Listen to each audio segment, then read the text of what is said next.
Good evening. সকালবেলায় আজকে অর্থাৎ ইংরেজির আজকে 12 তারিখ একটা অঙ্ক বলেছিলাম যে বলুন 30% স্পেন্ড করে মান্থলি ইনকামের উপর ফুডে, 10% রিমেনিং ট্রান্সপোর্টে।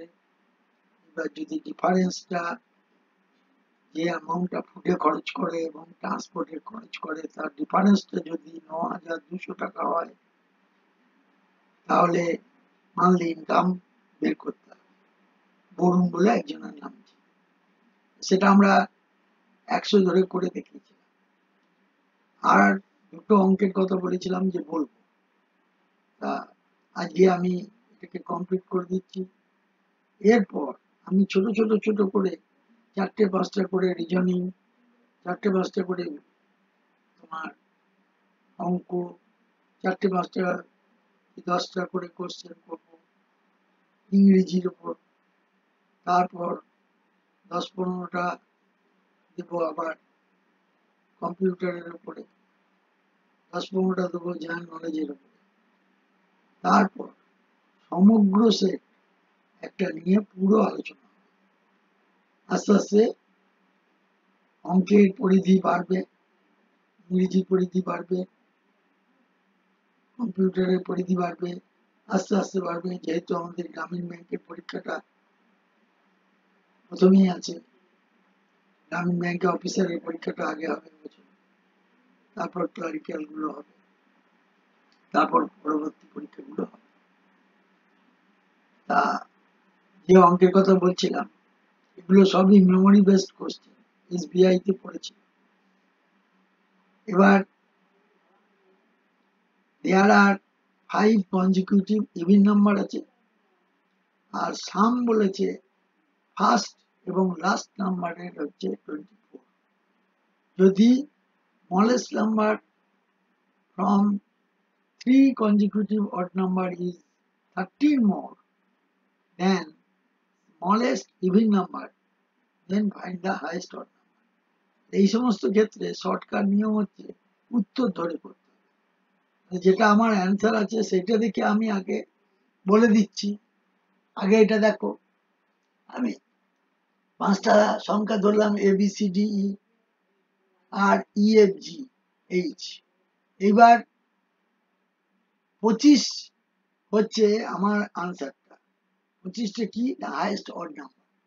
তাহলে হাইয়েস্ট অড নাম্বার যদি 25 হয় তাহলে তার আগেরটা 23, তার আগেরটা 21 অবভিয়াসলি, এবং 21 থেকে 13 কম হবে এই ABCDE এর যে সেটটা।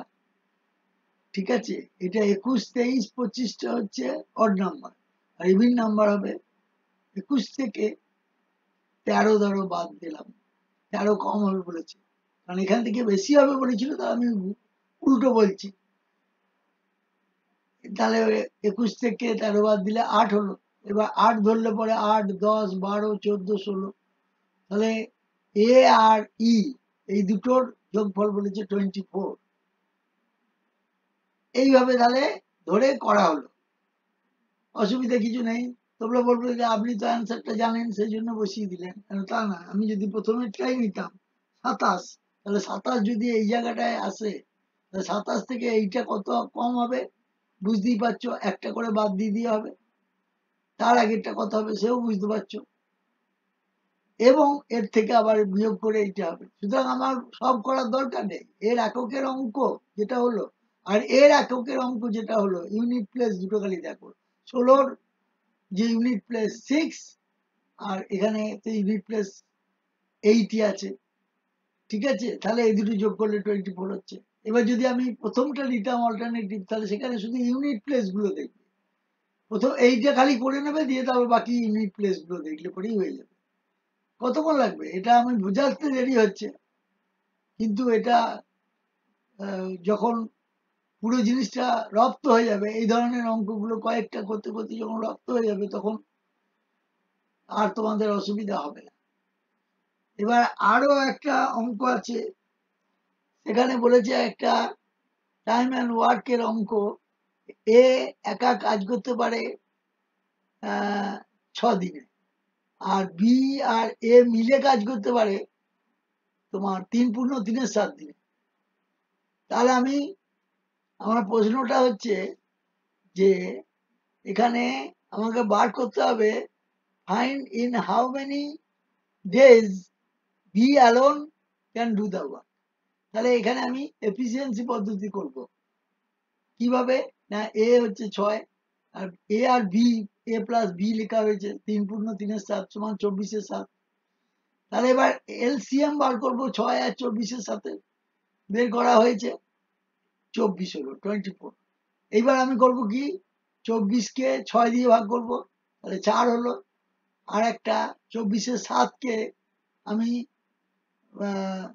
24-কে 24-এর 7 দিয়ে ভাগ করব, তাহলে আমার 7 হলো। তাহলে এর এফিসিয়েন্সি 4 আর এ আর বি এর জয়েন্টলি হচ্ছে 7। তাহলে 7 থেকে 4 বাদ দিলাম, এ প্লাস বি আছে তার থেকে এ বাদ গেল, তাহলে বি থাকছে পড়ে। তাহলে বি যদি পড়ে থাকে 3, তাহলে 24-কে 3 দিয়ে ভাগ করলেই 8 হয়ে যাবে। উত্তর হয়ে গেল কয়েক সেকেন্ডের মধ্যে। ঠিক আছে, এবার সন্ধ্যেবেলা একটা খবর শুনলাম একটু আগে, হ্যাঁ, ভয়াবহ যে প্লেন অ্যাক্সিডেন্ট হয়েছে, যারা মারা গেছে তাদের আত্মার শান্তি কামনা করি। একজনই খালি বেঁচে গেছে শুনছি। ঠিক আছে, মানুষের জীবন তো বলা যায় না কখন কার কি হয়। ঠিক আছে, তোমরা ভালো করে পড়ো, ভালো থাকবে। ঠিক আছে, রাখছি।